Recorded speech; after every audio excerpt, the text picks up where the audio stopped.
Hi guys! Welcome to my YouTube channel po. Ang pag-uusapan po natin ngayon ay tungkol po sa mga problema po natin, lalo na po sa ating personal details po sa SSS.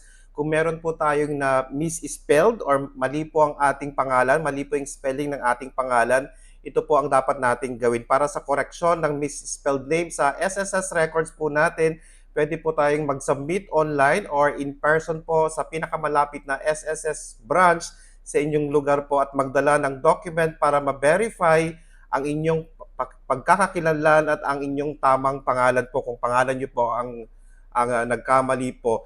Kung sa online po, mag-login sa iyong SSS online account po. Pangalawa, i-click ang request for member data changes kung simpleng correction lamang po ang kailangan po ninyo.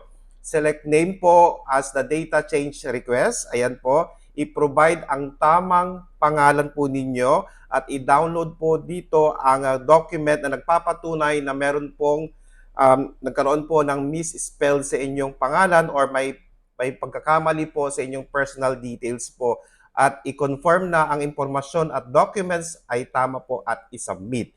Ngayon, meron po tayo, pangalawa pong option po natin, pumunta po tayo in person, ayan, sa pinakamalapit na SSS branch at mag-fill up lang po tayo ng E4 form ng SSS at isubmit po kasama po ang document po o supporting documents sa SSS branch po. Pwede pong birth certificate mula sa PSA, valid ID po at other government issued documents po. Okay? Bakit po natin kailangan po na i-update po o ayusin po ang ating mga personal details po? Kasi nga po, pag tayo po ay tatanggap ng ating mga benepisyo, magkakaroon po ng issue dahil nga hindi po pareho ang inyong mga pangalan or mga personal details po natin. Kaya nga habang hindi pa po kayo nagre-retire or habang wala pa po kayong mga benepisyo na natatanggap mula sa SSS, siguraduhin po ninyo na ang mga personal details po ninyo, particularly ang mga spelling po ng inyong mga pangalan, ay tama po. Kung hindi naman po tama,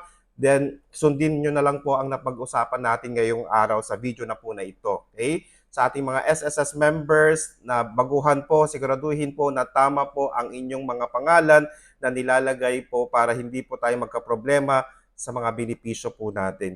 Please do not forget to subscribe, like, and share para po lagi po kayong updated sa ating mga videos. Maraming salamat po and stay safe. Bye-bye!